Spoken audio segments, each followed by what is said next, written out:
Oke, assalamualaikum warahmatullahi wabarakatuh. Kembali lagi di channelnya Susi dan ARS. Salam Rahayu.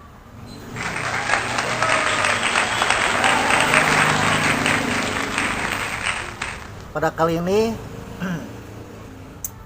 saya akan membahas tentang lovebird betina yang sardot, mudah gacor dan mudah konslet. Jadi kita harus pahami dulu, dan saya akan jelaskan pengertian dari sardot. Kenapa lovebird bisa jadi sardot, itu harus tahu dulu biar kedepannya tidak gagal paham ya. Dan jangan di skip. Nah, untuk lovebird yang sardot, kesimpulan saya sebagai pengalaman saya merawat burung yang sardot, itu ada dua tipe sardot. Yang pertama itu sardot parah. Terus yang kedua itu lovebird sardot, itu yang ada birahi bunyinya.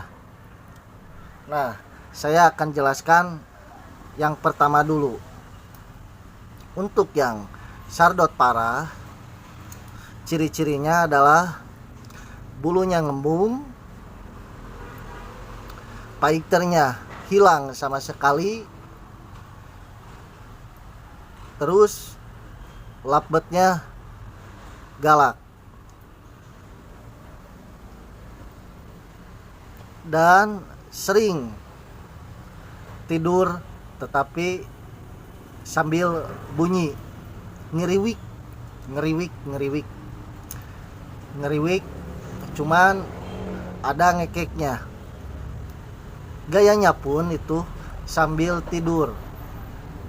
Ini yang disebut sardot parah. Nah, ciri-cirinya seperti itu. Lovebird yang sardot parah itu pengendaliannya harus pertama harus sering dijemur sekitar setengah jam apa 20 menit. Itu harus sering-sering dijemur tiap hari, dan selama 2 minggu itu jangan putus terus. Misalkan bila mana waktu penjemurannya jam 9 ya jam 9 terus sampai jam 10, terus saja selama 2 minggu.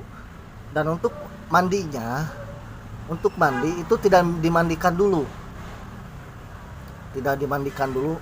Mau mandi malam, mau mandi pagi, jangan dimandikan.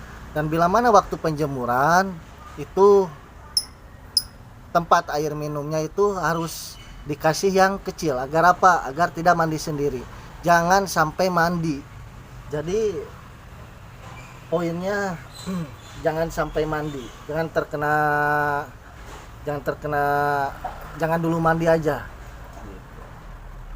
Terus untuk yang kedua, itu cara pengendaliannya adalah berikan lovebird lain, mau itu baby, mau itu dewasa. Untuk yang baby minimal usianya 4 bulan. Diusahakan itu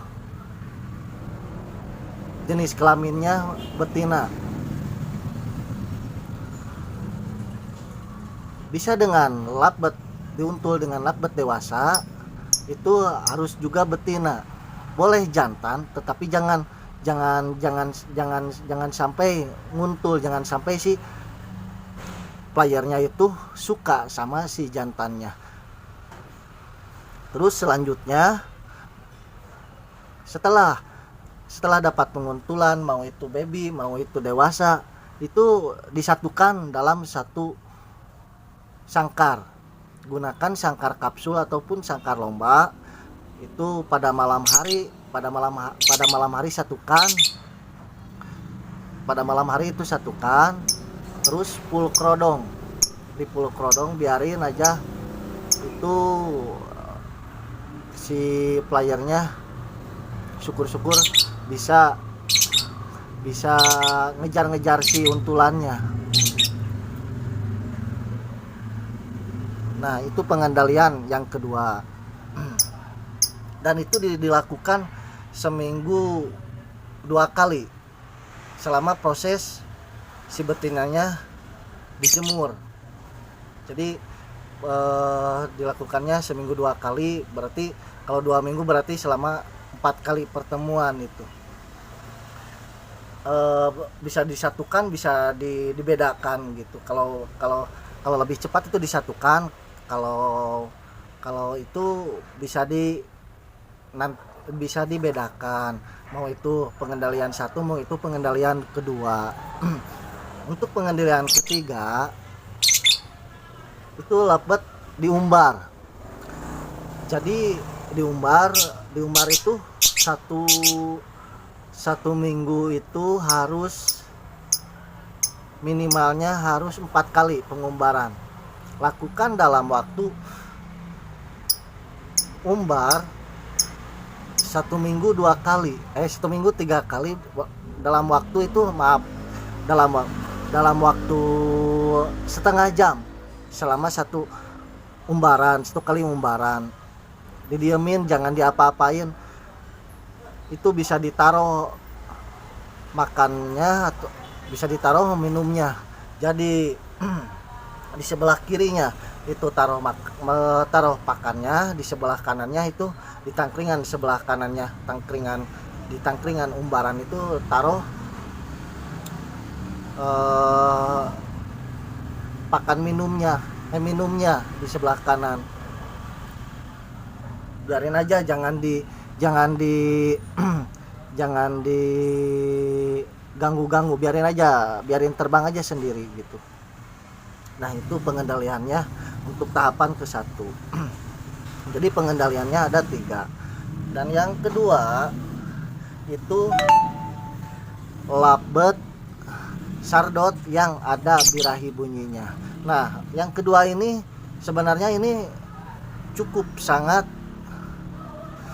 mudah, sangat cepat waktunya bila menuju gacor dan bila menuju koslet, sangat cepat untuk tahapan yang kedua ini. Dan cara pengendaliannya yang ke-1 itu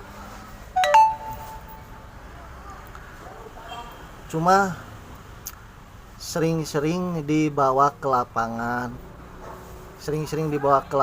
Itu 1 minggu itu minimal 3 kali. Kalau bisa ya lebih bagusnya itu tiap hari, satu season setiap hari, lebih bagusnya.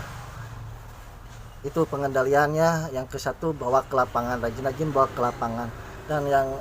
Dan bila mana sudah pulang dari lapangan itu si burung tersebut itu disemprot, enggak terlalu basah kuyup, jadi semprot embun, lalu simpan lagi di tempat gantangannya di rumah, di mana di dapur ataupun di ruang tamu. Nah, selanjutnya itu bila mana sudah pasti itu sering dibawa ke lapangan 1 minggu 3 kali, pasti akan keluar gacornya. Jadi si burung itu enggak terlalu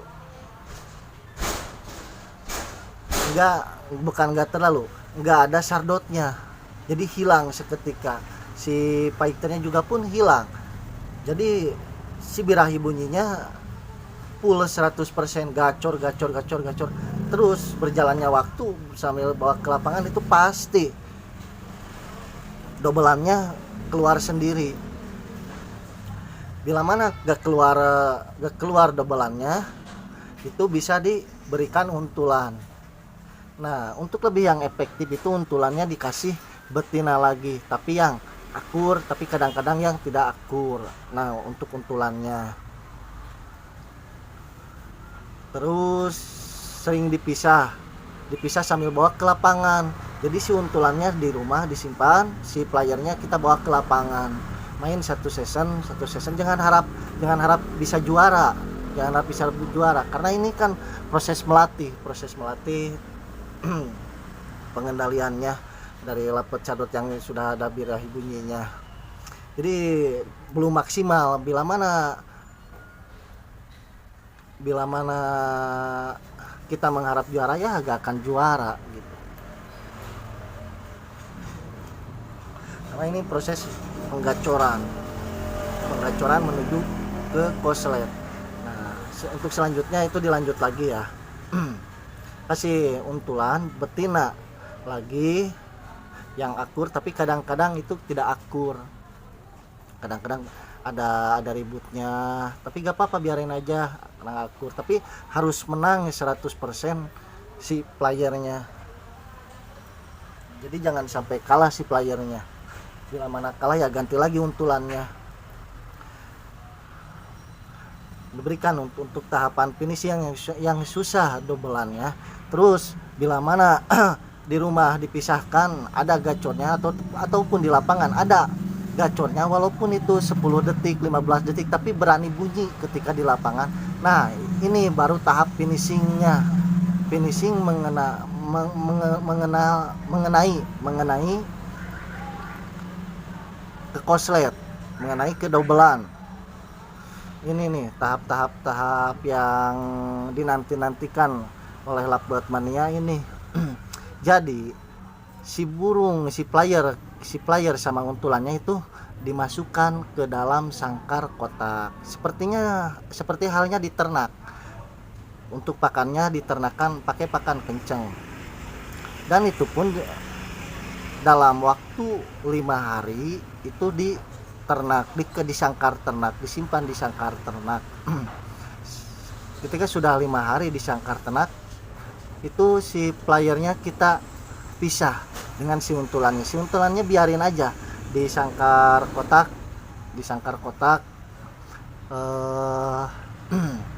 sebagaimana di ternak, dan si playernya kita asingkan. Si playernya kita asingkan, itu coba digantung di depan rumah, apa mau bunyi apa enggak gitu kan. Jangan dipertemukan dulu selama 5 hari juga, jangan dipertemukan dulu, dan jangan dibawa ke lapangan dulu. Pantau aja apa bunyinya, siang malam itu bisa bunyi gitu kan. Tapi pengalaman pribadi saya itu pasti bunyi gacor. Dan dobelannya pun untuk ketika pertama dipisah itu lama. Jadi jedanya itu kebunyinya lagi lama. Setelah bunyi ke-1 itu lama. Jadi misalnya belum ada untuk pertama dipisah. Dan untuk yang kedua hari, ketiga harinya ada peningkatan terus. Biarin aja. Kalau bisa si untulannya ini jangan sampai satu rumah. Nah, bila mana udah ada dobelannya makin rapat, kita satukan lagi di kandang kapsul. Udah beres, jangan disangkar kotak lagi. Nah, jadi seperti itu Lovebird Sardot yang mudah untuk gacor, mudah untuk koslet. Penjelasannya seperti itu.